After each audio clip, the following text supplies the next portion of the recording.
Hi friends, welcome back to Supriya's kitchen. ఇవాళ recipe caramel makhana.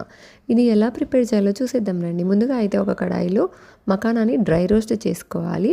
ఇవి క్రిస్పీగా అయ్యేంత వరకు లో ఫ్లేమ్లో పెట్టి వేయించుకుంటూ ఉండాలి. ఓకేనా?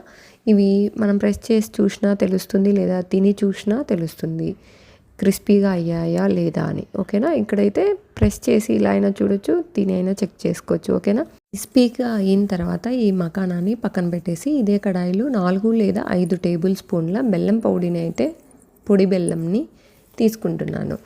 ఈ పొడి బెల్లంలో కొన్ని వాటర్ వేసి కలుపుకోవాలి. ఓకేనా? ఒక టీ గ్లాస్లో హాఫ్ గ్లాస్ సరిపోతుంది, లేదా ఇంకా తక్కువ తీసుకున్నా సరిపోతుంది. ఓకేనా? ఇలా బాగా కలుపుకోండి.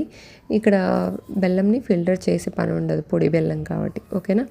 ఈ బెల్లం పాకము మనం చెక్ చేయని అవసరం లేదండి.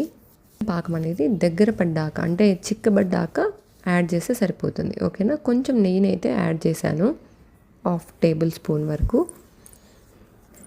ఇక్కడ చూసినట్టయితే బెల్లం పాకము బాగా చిక్కపడింది కదా.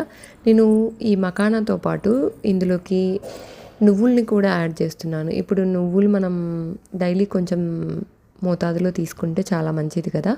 సో నువ్వులనే కాదండి, మీరు nuts, dry fruits related nuts ఉంటాయి కదా, ఆ నట్స్నైనా యాడ్ చేసుకోవచ్చు. నేనైతే ఇక్కడ డ్రై రోస్ట్ చేసినటువంటి నువ్వులను అయితే యాడ్ చేశాను. వీటితో పాటు వేయించి పెట్టుకున్న మఖానాని యాడ్ చేశాను. బాగా కలుపుకోవాలి.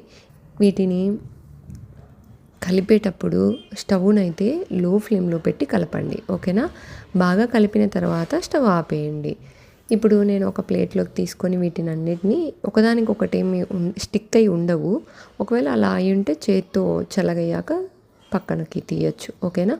అంతే అండి, క్యారమెల్ మఖానా రెడీ అయిపోయింది. చూస్తుంటే నోరు ఊరుతుంది కదా. ఇంకెందుకు ఆలస్యం, మీరు కూడా ట్రై చేసేయండి, చాలా బాగుంటుంది టేస్ట్. ఇవి చల్లగయ్యాక వీటిని కంటైనర్లో స్టోర్ చేసుకుంటే మనం డైలీ కొన్ని స్నాక్స్ లాగా తీసుకుంటే చాలా మంచిది. ఆరోగ్యానికి ఆరోగ్యం, రుచికి రుచి. ఇంకెందుకండి ఆలస్యం? వీడియో నచ్చినట్లయితే లైక్ చేయండి, షేర్ చేయండి. ఇంకెవరైనా సబ్స్క్రైబ్ చేయకపోతే subscribe to Supriya's kitchen. Thank you for watching. మీరు లైక్ చేయడం వల్ల ఎక్కువ మందికి రీచ్ అవుతుంది నా వీడియో. Thank you.